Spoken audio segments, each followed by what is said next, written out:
Marcos 16, versos do 1 ao 8. Marcos 16, do 1 ao 8. Diz assim a palavra de Deus. Passado sábado, Maria Madalena, Maria, mãe de Tiago, e Salomé compraram aromas para irem embalsamá-lo. E muito cedo, no primeiro dia da semana, ao despontar do sol, foram ao túmulo. Diziam umas às outras: quem nos removerá a pedra da entrada do túmulo? E olhando, viram que a pedra já estava removida, pois era muito grande. Entrando no túmulo, viram um jovem assentado ao lado direito, vestido de branco, e ficaram surpreendidas e atemorizadas. Ele, porém, lhes disse: não vos atemorizeis, buscai a Jesus o Nazareno que foi crucificado. Ele ressuscitou, não está mais aqui, veja o lugar onde o tinham posto. Mas ide, dizei a seus discípulos e a Pedro que ele vai adiante de vós para a Galiléia, lá o vereis, como ele vos disse. E saindo elas, fugiram do sepulcro, porque estavam possuídas de temor e de assombro. E de medo, nada disseram a ninguém. Amém.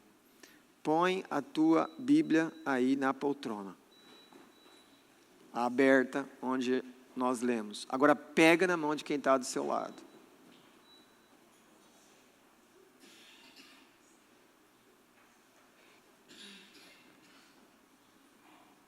Nós precisamos ouvir a voz de Deus. Nós precisamos da manifestação da presença de Deus. Estamos cientes disso? Oremos todos. Amém? Todos. Comece a orar. Voz audível. Vem, Senhor, falar com a sua igreja.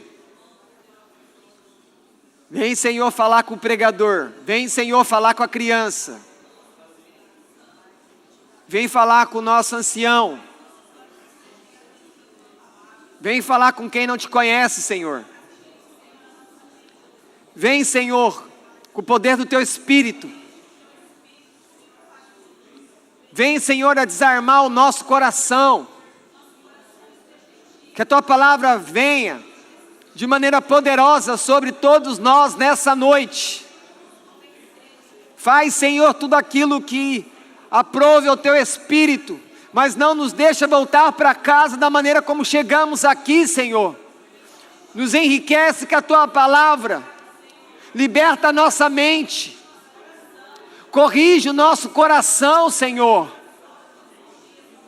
Renova em nós, o teu povo, a alegria da salvação. Renova, Senhor, o nosso compromisso com a nossa confissão de fé em Ti, Jesus, feita publicamente no batismo. Ajuda-nos, ó Espírito de Deus, a ouvirmos a Tua palavra, a nos voltarmos para o Senhor, para uma vida dedicada ao Senhor. Senhor, essa dedicação a qualquer outra coisa que não seja o Senhor, no fim, não vai ser boa. Só vai dar canseira, frustração, desilusão, decepção. Mas se nós nos voltarmos totalmente para o Senhor, seremos os mais felizes. E no final estaremos satisfeitos. E não ficaremos sozinhos. Ó Senhor, vem falar com a tua igreja. Abençoa o teu povo. Não há nada no mundo que possa nos alimentar. Nós somos carentes de ti, ó Pai Santo. Abençoa a tua igreja. Vence, Senhor, toda a resistência do nosso coração nessa noite. Ajuda-nos, Senhor. Nós somos o teu povo. Nós cremos que o Senhor é um Deus bondoso, é um Pai que alimenta os filhos com a verdade, não nos deixa continuar vivemos da mesma maneira que temos vivido semana após semana. Não, Senhor, vem sobre nós, Senhor, derrama do Teu Espírito, derrama do Teu Espírito, derrama do Teu Espírito, Senhor, visita o Teu povo nessa noite, ajuda-nos na nossa fé pequena, mas renova o Teu povo, e tudo aquilo que nós vamos ouvir de Ti, Senhor, que possa gerar uma mudança, não somente aqui, mas uma mudança lá fora, uma mudança amanhã, uma mudança na casa, uma mudança no trabalho, uma mudança de visão de todas as coisas, mudança de prioridades, mudança de objetivos, mudança de planos. Ajuda-nos, Senhor, vem nos socorrer, nós carecemos de Ti. O mundo é um deserto, Senhor, que despreza a Tua presença, e nós muitas vezes somos influenciados, Senhor, e não Te buscamos como deveríamos, Senhor, mas pela Tua misericórdia e bondade, visita a Tua igreja nessa noite. É o que o Teu povo pede, ó Pai, em nome de Jesus. Podeis sentar, fica com a Bíblia aberta.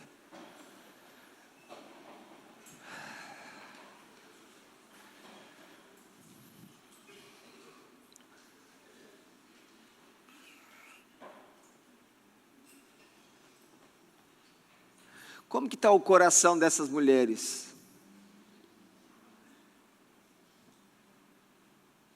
Qual é o estado do coração dessas mulheres? Para a gente entender o coração dessas mulheres, você tem que pensar no seguinte: como fica o nosso coração quando saímos de casa para ir num velório? Como vai o nosso coração a um velório? Como é para cada um de nós encararmos de frente, olho no olho, a morte, quando ela chega a quem amamos? Como fica o nosso coração? Como é sair de qualquer lugar que estejamos e ir encontrar um corpo sem vida,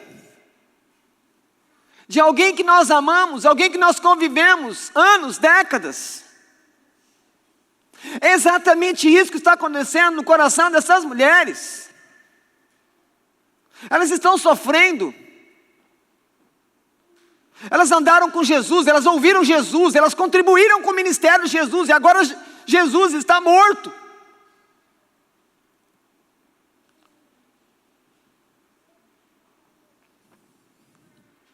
Aquele que amou tanto elas, aquele que ensinou a palavra de Deus de uma maneira única em todo Israel, está morto, não está mais lá perto delas. Elas não ouvem mais a voz de Jesus. Essas mulheres, diferente dos discípulos, elas viram o sepultamento de Jesus. Tanto é que elas depois sabem ir lá, elas sabem ir no lugar. Elas viram Jesus ser sepultado.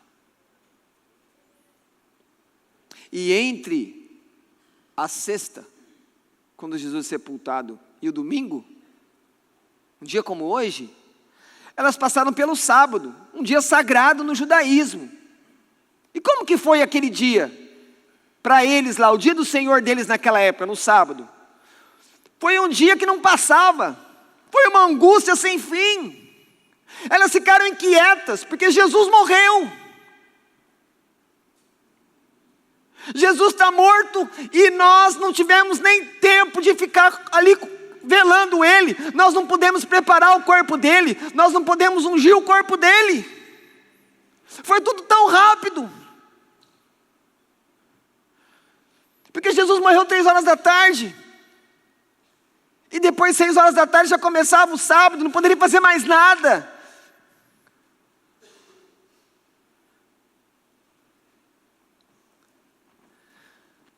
E não é assim que a gente fica quando a gente perde alguém que a gente ama?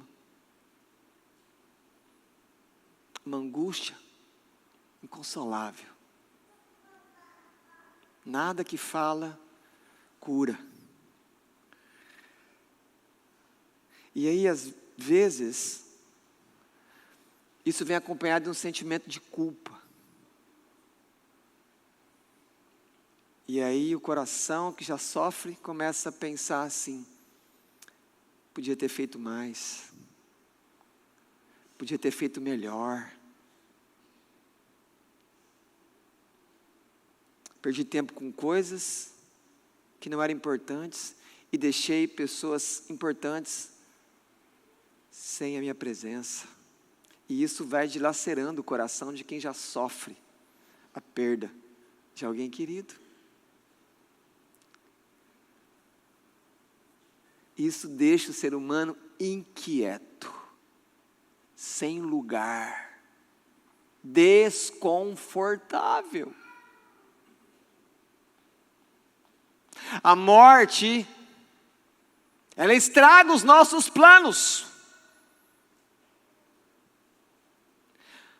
A morte fulmina os nossos sonhos. E muitas vezes, sem mandar aviso, ela chega. Às vezes é um caminho doloroso, mas às vezes ela vem de maneira súbita. Mas de uma maneira ou de outra, ela é avassaladora. A morte é terrível. A morte não tem misericórdia. Ela é fatal.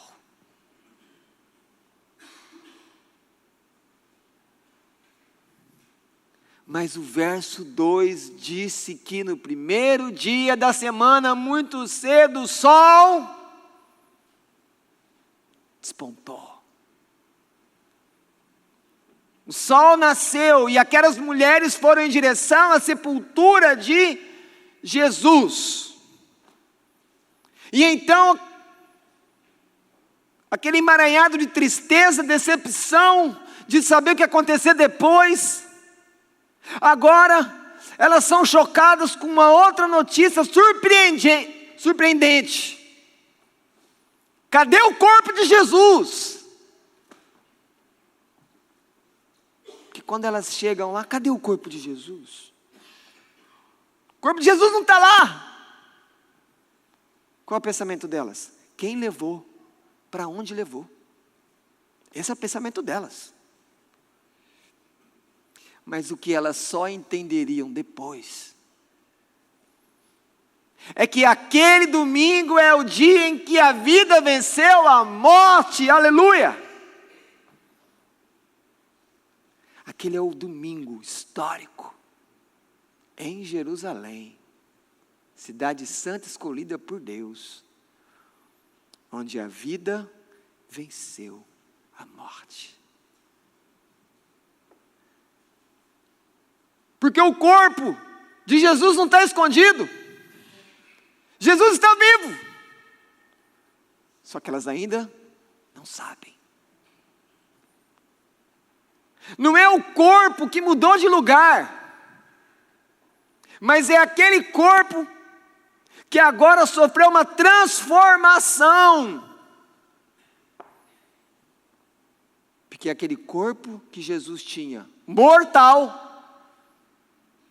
agora, com a sua ressurreição, ele foi revestido de imortalidade. Mas elas ainda não sabiam disso. Elas ainda não entendiam isso. E elas continuavam sofrendo. E esta notícia, Jesus está vivo. Essa notícia era a grande verdade anunciada domingo após domingo nos cultos da igreja primitiva do século I. Essa era a mensagem que eles tinham para anunciar para as pessoas. Jesus foi crucificado, Ele morreu na cruz pelos nossos pecados, mas Ele ressuscitou ao terceiro dia. Jesus ressuscitou, essa era a mensagem que eles tinham. Ele está vivo. Eles poderiam dizer: a morte não é o fim para aqueles que creem em Jesus. Que mensagem forte! Que mensagem única! Que mensagem que dá uma esperança que nenhuma outra pode dar para você hoje, como deu lá 2000 anos atrás. Nós temos uma mensagem para testemunhar que dá esperança para um mundo sem Deus, que ninguém tem. A igreja tem essa mensagem: Jesus ressuscitou.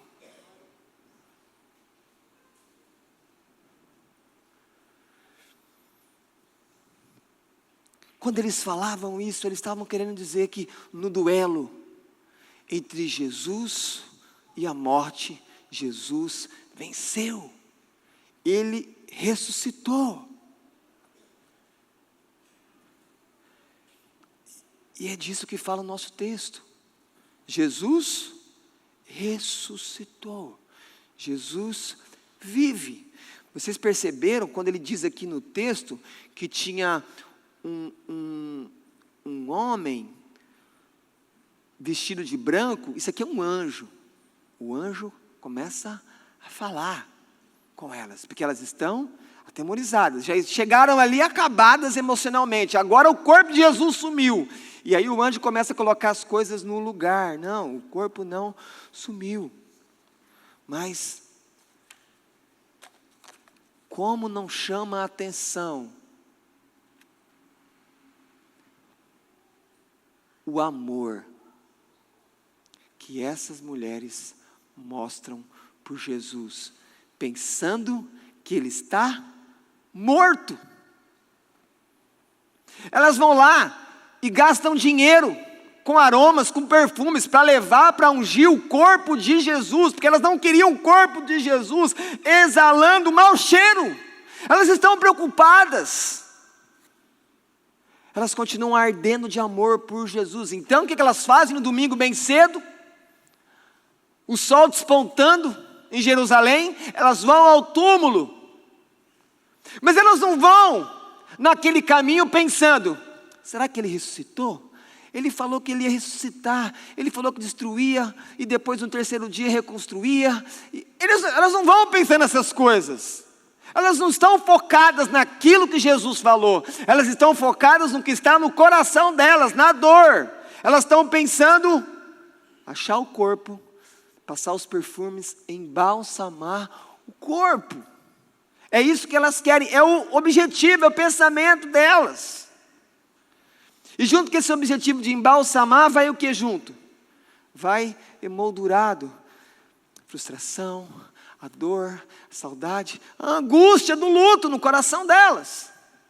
Mas aí então o verso 3 fala a nós, que de repente elas estão ali, com os perfumes comprados, estão indo, e elas começam a conversar: mas escuta, vocês lembram de sexta-feira, que tinha uma pedra enorme, que eles rolaram para colocar lá na entrada do túmulo? Olha o verso 3. Quem vai remover a pedra da entrada do túmulo? Elas têm um grande problema. Como que elas vão entrar lá dentro? Precisavam muitos homens para tirar a pedra. Muitos. Mas o que chama atenção aqui é que esse obstáculo não breca elas, não para elas. Elas continuam indo até um lugar e elas têm, de alguma maneira, uma esperança de que alguém ajude elas. O texto não fala, mas elas não param. O que isso mostra a nós? O amor que elas tinham por Jesus era maior que aquele obstáculo que elas não poderiam vencer sozinhas. elas não foram paralisadas por algo que poderia tomar o coração delas, quando o obstáculo surge, que é ansiedade. Mas o que adianta ir lá? E aquela pedra? E a pedra? Aquela pedra vai atrapalhar, a gente não vai conseguir embalsamar. E se elas ficassem conversando daquilo, elas não iam sair do lugar. Elas não iam até lá, pelo menos. Muitas vezes isso acontece com você. Você tem um obstáculo, e você deixa de caminhar, e você deixa de orar, e você se torna ansioso, e aquilo vai comendo todas as suas energias. E aí você deixa de viver os propósitos de Deus. Elas queriam ungir o corpo de Jesus. A ação dessas mulheres, sabendo que tinha lá um obstáculo que elas não poderiam resolver, mostra, ou melhor, demonstra uma devoção completa por Jesus, que nós não encontramos toda hora nas Escrituras.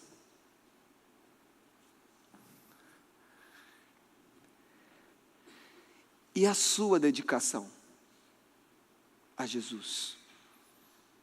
E o seu amor a Jesus? E o meu amor por Jesus? Como está? Não aquele amor de sentimento, mas um amor que é visível. Um amor, uma dedicação, uma devoção que estão em todos os nossos atos, pensamentos, desejos. Deixa eu falar algo para você. Faça tudo que você puder para dedicar a sua vida a Jesus Cristo. Tudo. O que você não puder, pede para Deus te ajudar. Não continue vivendo uma vida sem o propósito de fazer de Jesus o alvo da sua vida.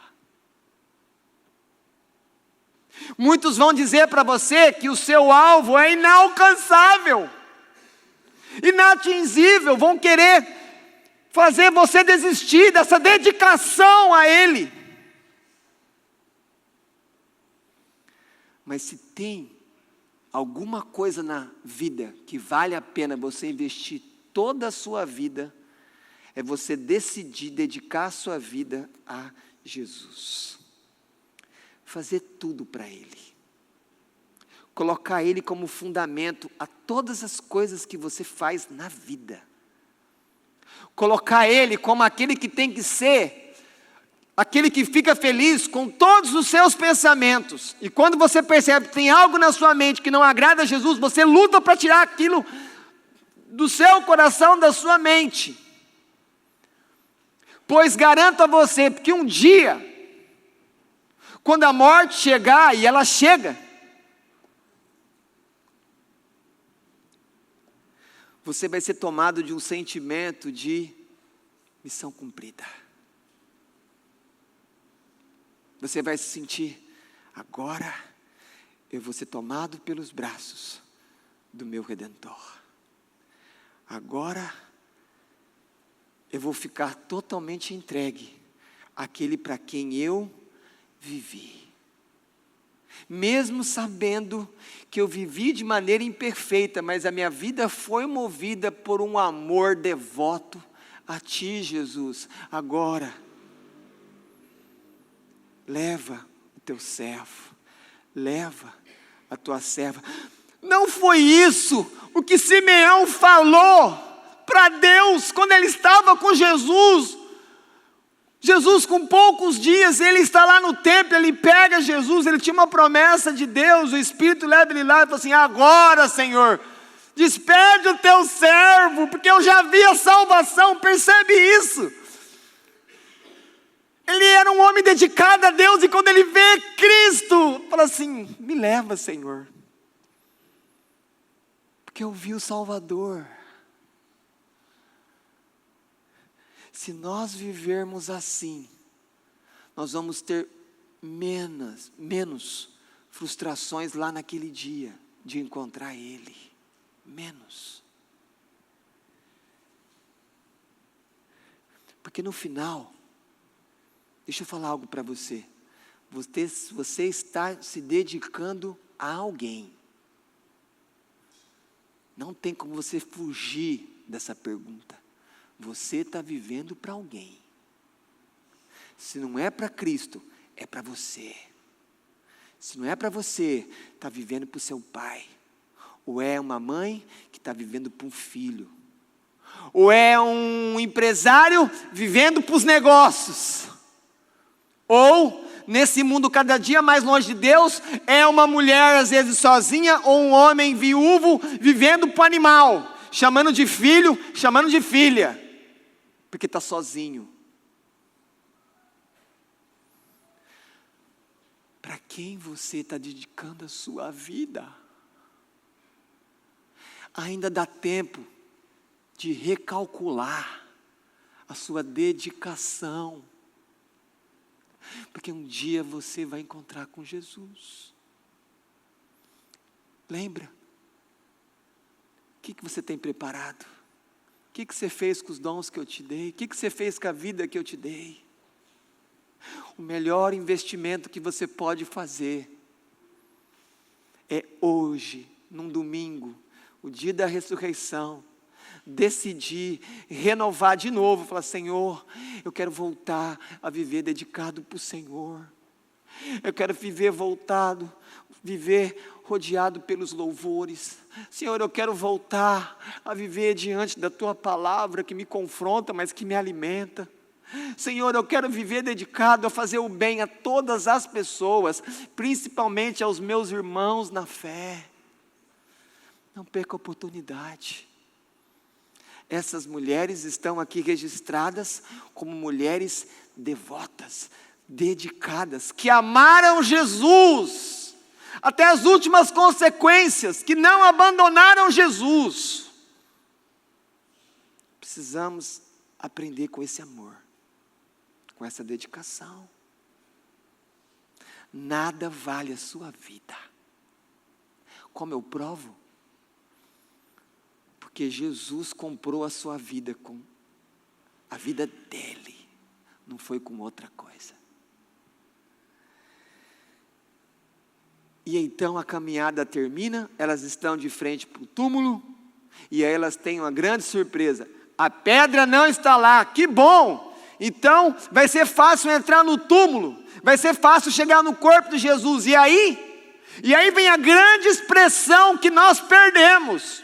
Nós perdemos uma grande expressão cristã, que ninguém fala mais, mas que tinha que estar na nossa boca.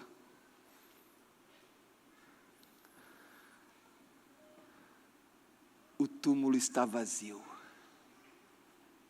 O túmulo está vazio.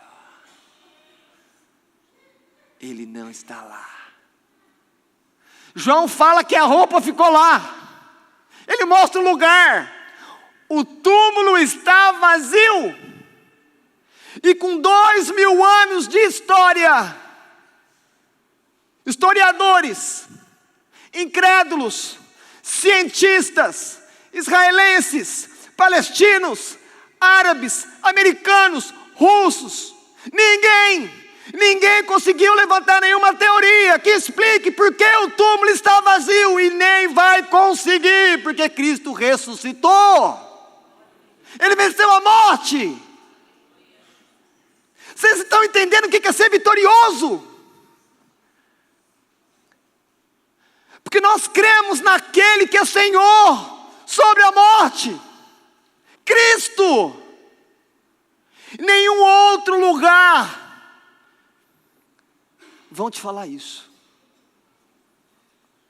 Mas nós temos a obrigação de proclamar: Jesus Cristo ressuscitou. Então o túmulo está vazio. E o homem não consegue levantar nenhuma teoria.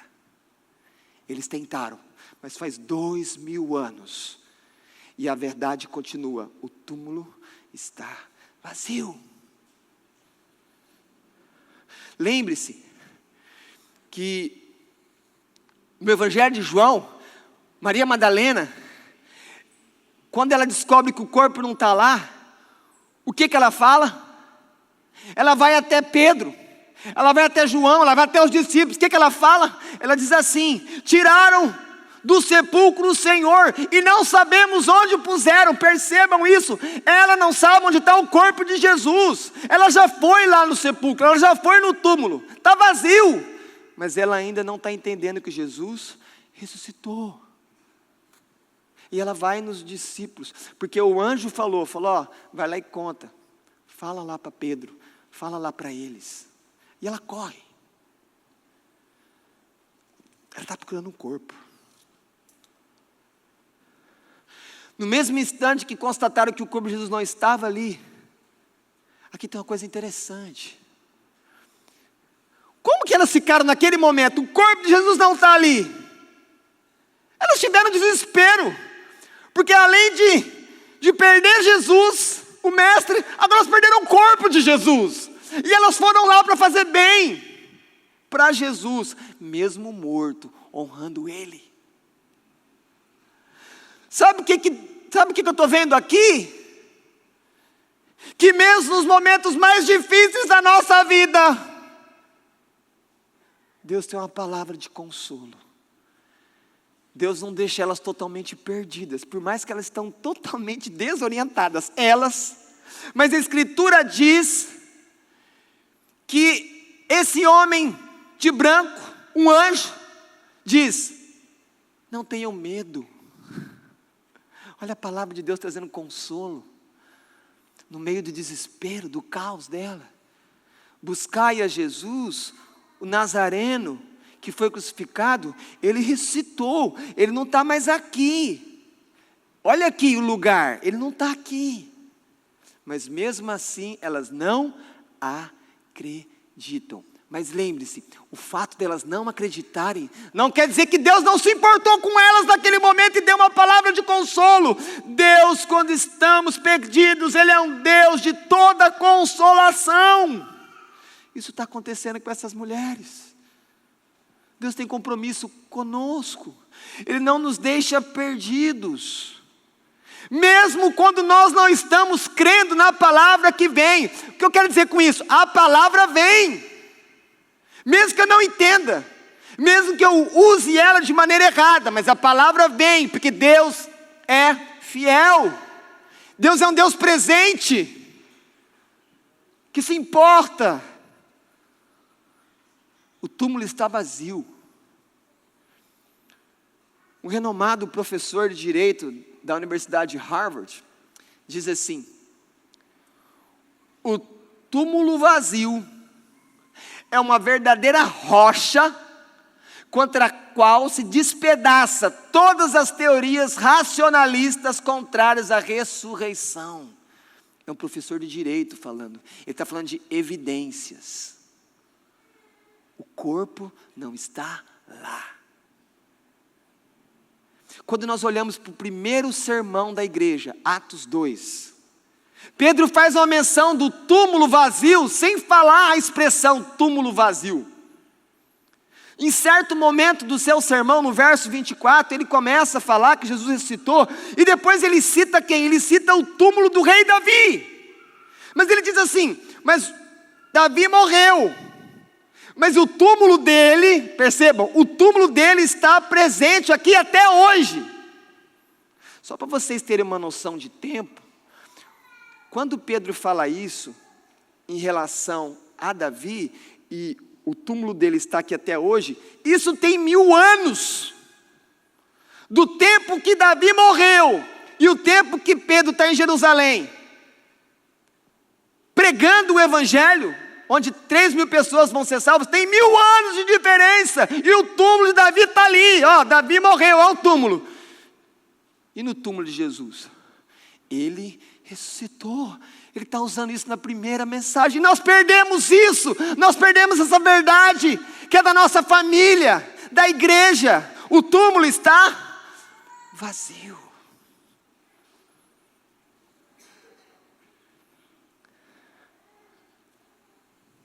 Nós perdemos isso. Nós perdemos essa verdade. Nós paramos de proclamar para as pessoas que Jesus ressuscitou no domingo. E sabe qual que é a ironia? A gente se reúne todo domingo, fora os outros dias. A gente se reúne todo domingo para adorar o Senhor, mas nós não estamos pregando para as pessoas. Jesus ressuscitou ao terceiro dia, ou seja, num domingo. Vocês acham que não tem nenhuma razão para o dia dos cultos, principalmente ser domingo, senão a ressurreição de Jesus? Não é isso que a igreja lá no século I entendeu, que eles saíram do sábado do judaísmo para o domingo no cristianismo. É a ressurreição de Jesus que está marcando isso, é o que acontece, é o fato histórico. E a gente não fala que Jesus ressuscitou dos mortos, e a gente se reúne todo domingo.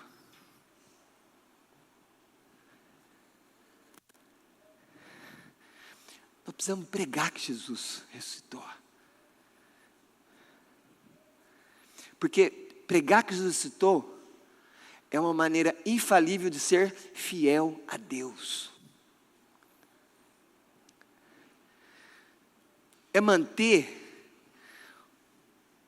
a mesma história que a igreja está percorrendo faz 2000 anos. Jesus ressuscitou. Mas por que a gente perde a noção da importância disso? Porque a gente esquece muito rápido do que a gente passa no velório. A gente esquece rápido. Apesar de Eclesiastes falar que no velório a gente aprende muito, mas parece que a gente aprende, mas depois já esquece, depois que sai de lá. Porque quando a gente está no velório, a gente vê ali que a pessoa está sem vida. E só Deus vai ressuscitar. E aí então as pessoas se abrem para ouvir Deus. Esse é o ponto. Pregue que Jesus ressuscitou dos mortos. Lembre-se, eu não sei o que pregar. Quantos de vocês falam isso? Eu não sei como evangelizar.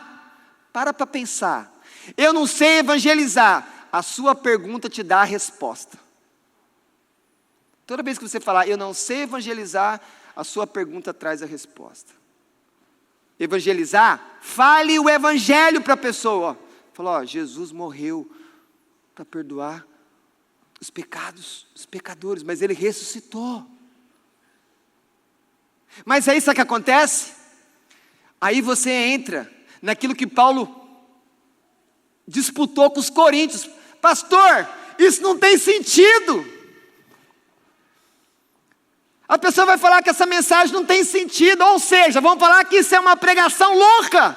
Mas não é exatamente o que Paulo falou para os coríntios, que Deus decidiu salvar os homens pela loucura da pregação do evangelho. Então, quem não está fazendo isso, está agindo como os coríntios. E no final, Paulo fala que a sabedoria dos coríntios é mundana, pior às vezes, é influenciada por demônios. Qual a mensagem que a gente vai pregar para as pessoas? Qual a mensagem? Prega o evangelho.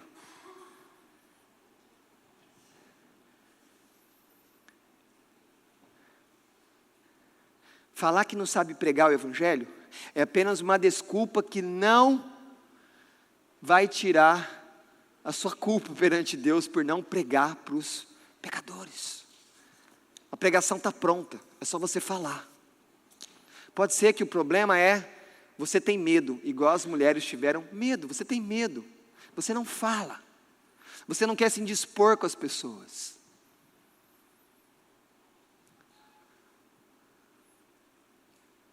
No verso 7 e 8, temos a figura desse anjo falando, fale que Jesus está vivo, conte aos discípulos.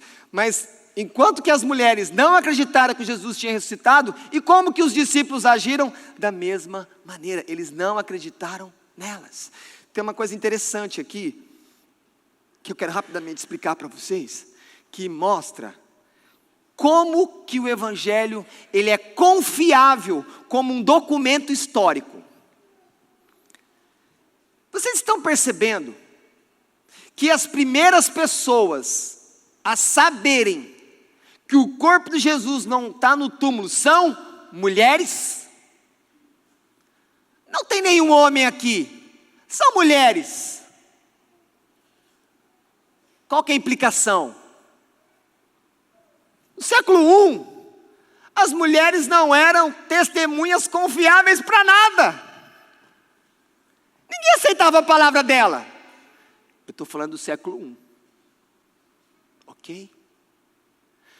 Então, qual é o sentido se Marcos está tentando fabricar uma história para convencer as pessoas, lá no século I, de colocar como testemunha as mulheres que ninguém daria crédito? Isso não faz sentido. Se ele está inventando uma história para convencer alguém. Por outro lado, por que então ele está escrevendo às mulheres? Só tem uma razão de ser, porque essa é toda a verdade, esse é o fato histórico. Percebam como que com esse tipo de situação Deus está quebrando a própria mente dos homens do século I. Olha, aquelas que vocês falam que não dá para confiar, serão elas que serão as primeiras testemunhas de que meu filho ressuscitou. E ainda mais, é uma mulher que é a primeira a ver Jesus ressurreto, Maria Madalena, não é um homem. Deus está confrontando a cultura, mas ao mesmo tempo, perceba, Ele está dando o quê? Veracidade aos escritos. Isso aqui não é uma história que foi montada. Muitas pessoas dizem que a igreja depois, ela foi bolando os evangelhos para eles poderem ser críveis. Não, essa é a história, eles estão narrando os fatos. Lembre-se disso, quando você estiver defendendo o quê? Que isso aqui é real, é a palavra de Deus. O verso 8. Depois de tudo isso, o que acontece com elas? Como que elas chegam? Cadê o corpo de Jesus?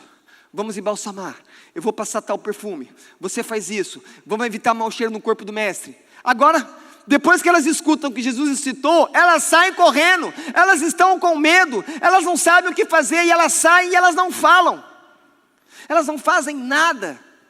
E aí você olha para esse evangelho, elas estão agindo exatamente como os discípulos agiram, conforme a maneira como Marcos retrata. Como é que Marcos retrata os discípulos durante o evangelho inteiro?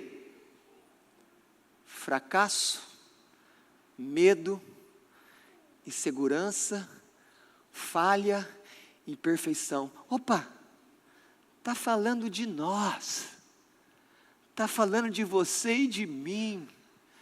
De alguma maneira aqui esse evangelho está dizendo que você vai falhar sim, você vai fraquejar, você vai ser inseguro, mesmo que Deus esteja ao seu lado, mesmo que às vezes um anjo esteja trazendo uma verdade do céu para você, você vai ficar com medo.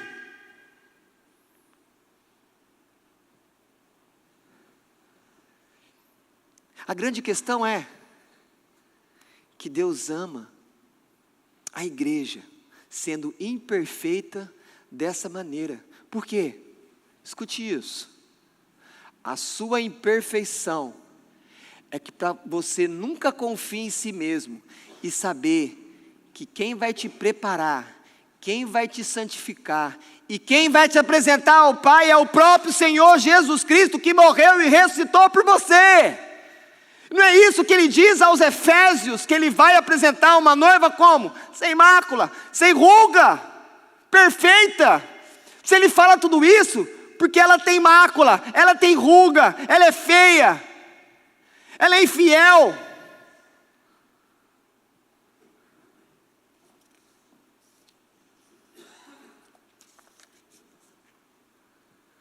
Abre em 1 Coríntios 15.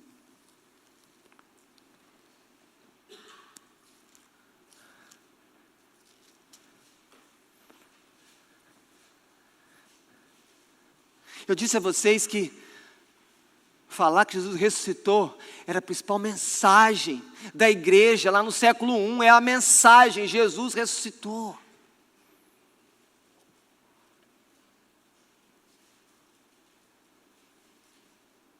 Olha o que diz o verso 14, capítulo 15, 1 Coríntios, olha o verso 14. Se Cristo não ressuscitou, é vã a nossa pregação. Escute aqui, se alguém vai pregar e não crê que Jesus ressuscitou, não pregue, sua pregação é inútil. E ele continua dizendo que é vã também a vossa fé.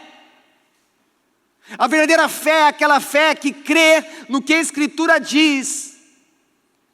E como que é a Escritura? A Escritura é relato de testemunhas oculares que viram o túmulo. Pedro viu o túmulo vazio. E Pedro então vai dar um relato para Marcos. E Marcos vai escrever essa história. Mas no final, você precisa o quê? Acreditar que Jesus ressuscitou. E é isso que vai fazer diferença na sua caminhada. Porque um dia a morte vai chegar. Ela chega. Como se preparar? Eu creio na ressurreição de Jesus Cristo. Eu estou guardado em Cristo. Esse capítulo 15 é o capítulo mais importante de ressurreição na Bíblia. Eu disse isso na quinta-feira. Se você quer entender ressurreição, estude o capítulo 15 da primeira carta de Paulo aos Coríntios. Mas deixa eu mostrar algo a mais para vocês. Olha para o verso 1. Irmãos, venho lembrar-vos o evangelho que vos anunciei. E aí ele continua falando. Por ele também sois salvos, se retiverdes a palavra como preguei. Do verso 1 ao verso 8, nós estamos diante de provavelmente o testemunho mais antigo da história da igreja sobre a ressurreição de Jesus. Lá no século I, se você fosse pegar alguém para fazer a classe de batismo, os catecúmenos, que era o nome que ele utilizava, ia preparar alguém para o batismo, na fé em Jesus, eles iam pegar do 1 ao 8, lembre-se, isso aqui está registrado por Paulo aqui, mas isso aqui é uma tradição mais antiga.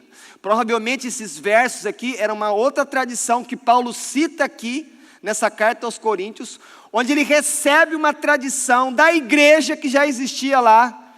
E então aqui está o quê? O que a igreja pensava, qual era o relatório resumido da ressurreição de Jesus. Esse é o texto prova da igreja. Alguns dizem que isso aqui é um credo. O que é um credo? É um documento que fala da nossa fé, o que nós cremos. Por que a gente pode falar que isso aqui é uma tradição? Vai no verso 3. Olha o que Paulo fala. Antes de tudo, vos entreguei o que também...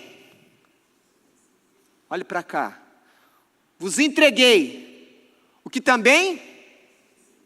Paulo recebeu essa tradição da igreja. De Pedro, Tiago, João. Isso já existia tradição. E então, Paulo vai manter a tradição. Ele está passando a tradição. Passando para onde? Para a igreja de Corinto. Isso mostra que isso aqui é uma tradição antiga da igreja. E é interessante que aqui você tem 4 momentos importantes que falam da ressurreição de todo o evangelho. Acompanha comigo. Nesse mesmo verso 3, depois que ele fala que recebeu, o que ele fala? Cristo morreu pelos nossos pecados, segundo as Escrituras. O que ele está dizendo segundo as Escrituras? Cristo morreu, segundo Isaías 53, ou seja, profecias do Antigo Testamento. Continua lendo. E foi sepultado e ressuscitou o terceiro. Irmãos, se você junta o verso 3 com o verso 4, isso aqui é o evangelho. Morreu pelos pecados e ressuscitou ao terceiro dia. O que ele diz no final? Segundo as Escrituras. O que está acontecendo com Jesus, que a igreja está narrando aqui, é conforme as profecias do Antigo Testamento. Então nós temos o que então aqui? Morte.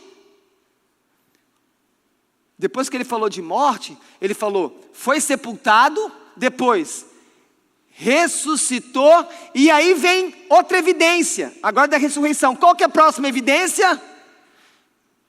Olha o verso 5. E Jesus apareceu. Jesus apareceu para as pessoas. Acompanhe. Verso 5, apareceu para Cefas. Depois, apareceu para os 12. Depois, apareceu para 500 pessoas de uma vez só. 500 pessoas. 500 pessoas, Jesus apareceu. Lembre-se que Jesus, depois da ressurreição, ele só aparecia para os seus. Ele não aparecia para todos. Tá? E aí, olha só o que diz a tradição. Olha o final do verso 6. Os quais a maioria sobrevive até agora. Paulo está dizendo que esse documento aqui do começo lá, anos 30, ano 32, 35, mais ou menos assim, muitas pessoas que viram Jesus, na época do documento, ainda estavam vivas. Você tinha 500 pessoas que viram Jesus, ele apareceu, provavelmente lá numa grande assembleia, de uma vez sendo visto por todos.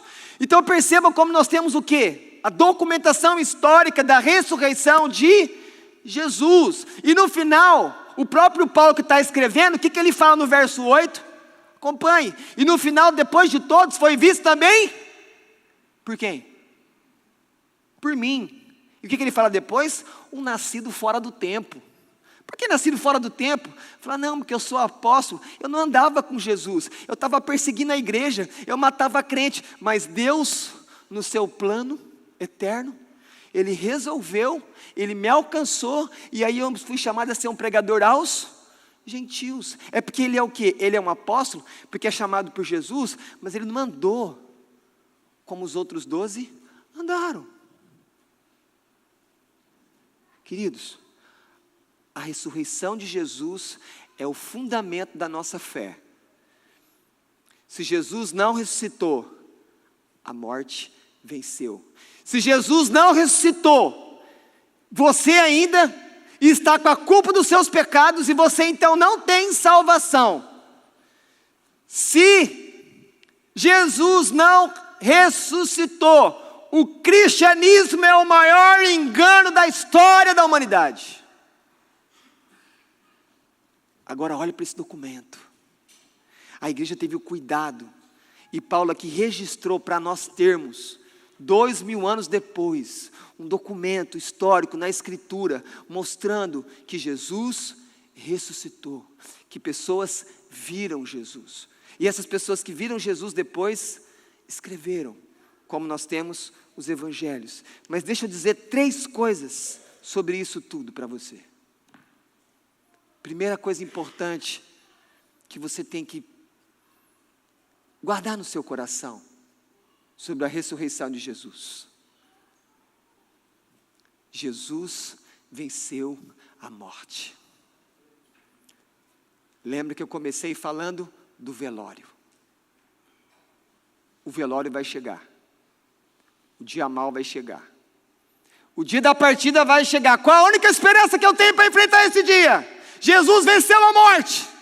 Você tem uma mensagem que dá esperança quando as pessoas estiverem deitadas sem vida no caixão. Jesus venceu a morte. É isso que faz você ser vitorioso. É isso que é ter uma fé invencível. O diabo não pode derrubar você nisso. Não pode. A igreja está entendendo isso? Jesus venceu a morte. O que Paulo escreveu no próprio capítulo 15? Tragada foi a morte pela vitória. Onde está a morte, a tua vitória? Você percebe que Paulo está sendo até um pouco irônico aqui. Cadê a tua força, morte? Jesus venceu você, ele ressuscitou. Segunda coisa. Se Jesus ressuscitou e você crê nele, você tem que ter completa, absoluta convicção que mesmo que você morra, quando Jesus voltar, você vai ressuscitar. Aleluia! A morte não é o fim. Reencarnação é uma mentira. Aqueles que falam que morreu, acabou, é mentira. Mas a verdade é que aqueles que creem em Jesus, eles vão ressuscitar. E qual é o nosso modelo? O próprio Senhor Jesus é o nosso modelo. Ele ressuscitou. Ele tinha um corpo mortal, morreu, mas agora ele tem um corpo glorificado, revestido de imortalidade, que é o corpo que nós vamos herdar. É esse corpo aí, que peca, mas que adora, e que Jesus morreu por esse corpo. E por isso que a vitória é completa. Por isso que quando Jesus voltar, os túmulos vão se abrir. E os ossos, carnes, o pó, o que tiver lá vai levantar. E vai se unir com a alma, vindo com Jesus. Novos céus e nova terra. Terceiro, se Jesus ressuscitou e a Escritura afirma isso, tenha certeza da sua salvação. Não tenha dúvida. Se ele ressuscitou, o Pai aceitou totalmente o sacrifício dele, então a culpa dos teus pecados foram totalmente pagos em Jesus. Ele ressuscitou. E eu termino lendo a vocês uma declaração do próprio Paulo em Romanos sobre isso. Se com a tua boca confessares Jesus como Senhor, e em teu coração creres que Deus o ressuscitou dos mortos, será salvo. Isso é uma promessa. Creia no nome de Jesus, creia que o Pai ressuscitou ele por meio do poder do Espírito, e você será salvo. A ressurreição de Jesus é para você lembrar, você é salvo. Você não vai ser condenado com o mundo, quando a ira de Deus vier, quando Jesus vier como Senhor dos senhores, Rei dos reis. Maranata, vem Senhor Jesus. Amém.